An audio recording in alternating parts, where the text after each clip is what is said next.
Ladies and gentlemen, it's my pleasure to be here today. I'm Larry Flynn, and I am given the privilege of reflecting on the memory of my friend Fletcher Thompson, who died on December 17, 2017.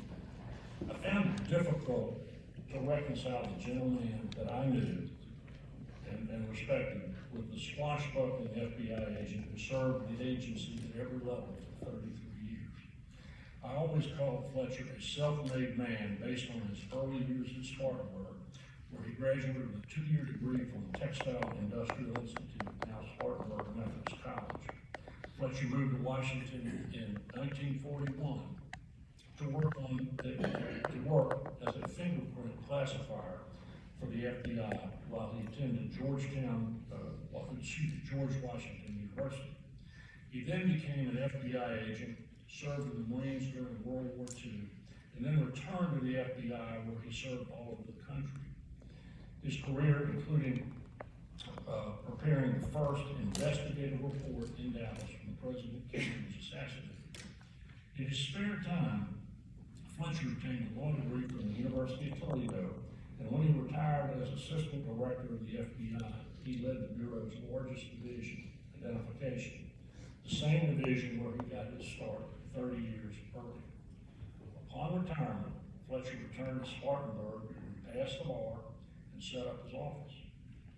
It is at this point I need to point out that Fletcher was not self-made, because while he was doing all the important work for the FBI, his wife Ruth, whom he married in 1945, was home raising their 4 children, 3 of whom are here with us today.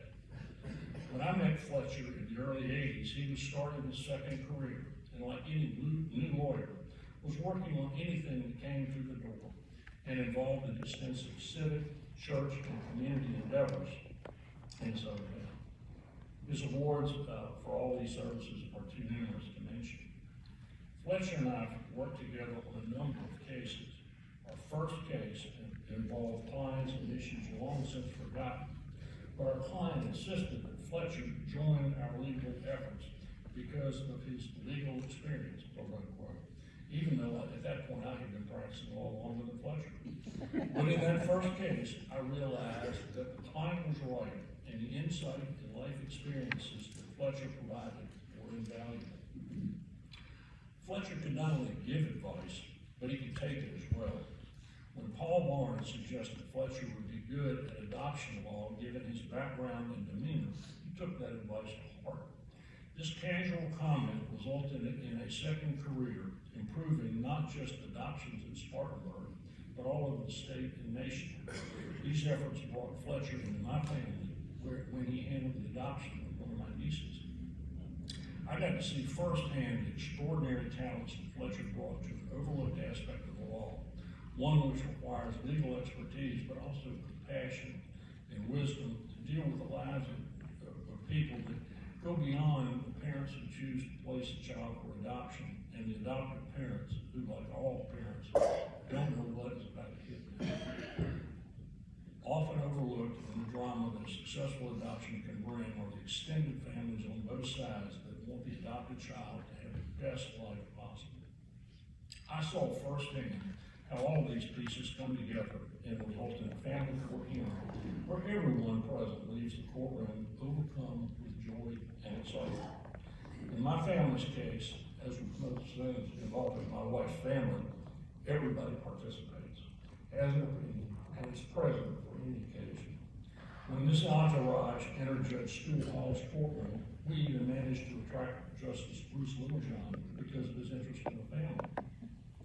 I arrived as well, carrying that suitcase-sized video camera that was common in the 1990s, but at that point in time, videos were not allowed in the courtroom without approval.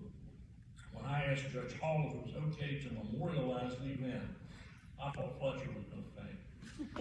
But Stuart, like any good judge would, said, well, you have a direct appeal to the Supreme Court. If Justice Littlejohn says it's okay, then it's all right by him. Justice Littlejohn approved, and we proceeded to video and bring a new member into our family. My niece just had her first child, a son, that will enrich our family just as his mother did more than 30 years ago. Fletcher Thompson affected thousands of other families, just like mine. As a result of his dedication to law and his example, Fletcher's son Jim, who is here today, carries on his legacy. And his daughter Rebecca, who is also an attorney, has just retired from the U.S. Court of Appeals in the D.C. Circuit. It is my honor to place the name of Fletcher D. Thompson